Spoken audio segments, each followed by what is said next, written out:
यहाँ पे बुलाया है। साथ में कई मीडिया कर्मी भी यहाँ पे वो मौजूद हुए हैं।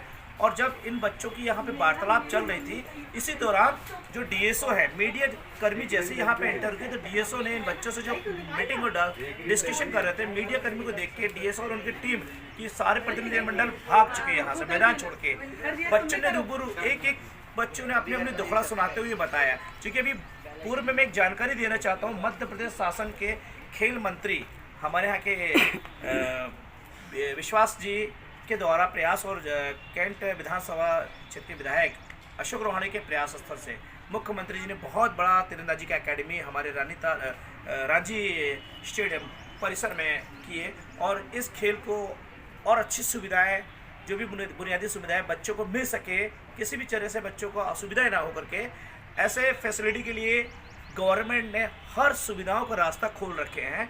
और बजट में भी पैसा बल्कि खेल की योजना में बढ़ाया गया है।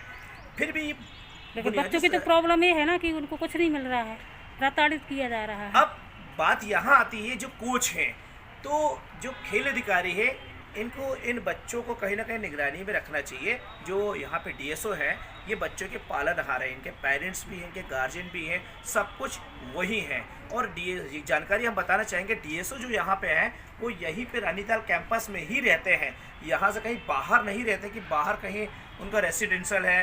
रहने वाले वो भले मुरैना ग्वालियर के हैं, लेकिन चूँकि रहते यहीं पे, पोस्टिंग यहीं पे, तो रहते भी यहीं पे, इनका निवास भी यहीं पे है। इसके बावजूद भी ये बच्चे भी यहाँ पे हॉस्टल्स में रहते हैं, तो अपनी बातें उनको बताते हैं, इसके बावजूद भी वो अनदेखा करते हैं। तो आखिरकार बच्चे अब जाए तो जाए कहाँ। इन्हीं के चलते बच्चों लोगों ने कई बार एक लिखित शिकायत भी डीएसओ में, खेल मंत्रालय में, कलेक्टर साहब के पास और अन्य विभागों में भी उन्होंने किए। आज भी वो बेचारे मजबूर हैं, उनकी जब कोई इन समस्या का समाधान नहीं हुआ तो आके वो मीडिया के सामने अपनी बात रखे हैं। अंत में अगर इससे भी इनको अगर किसी प्रकार से निजात और ये इनका न्याय नहीं मिलता है तो ये बच्चे इस खेल से और ये एकेडमी से ये विदा ले लेंगे और न जाने फिर कहाँ और कैसे जाएंगे। खेल की दुनिया से ये बच्चे जाके किसी आपराधिक दुनिया में कहीं ये अपना पैर न रखें या किसी बड़े क्राइम को अंजाम न देने। क्योंकि इस समय देश में जिस तरह से बेरोजगारी है, हम और आप सब जान सकते हैं, महंगाई है, ये भी हम और आप जान सकते हैं।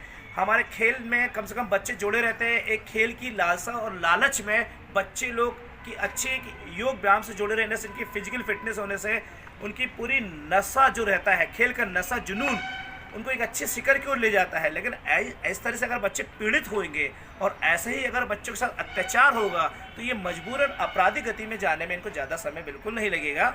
मेरी सभी से गुजारिश है, जितने भी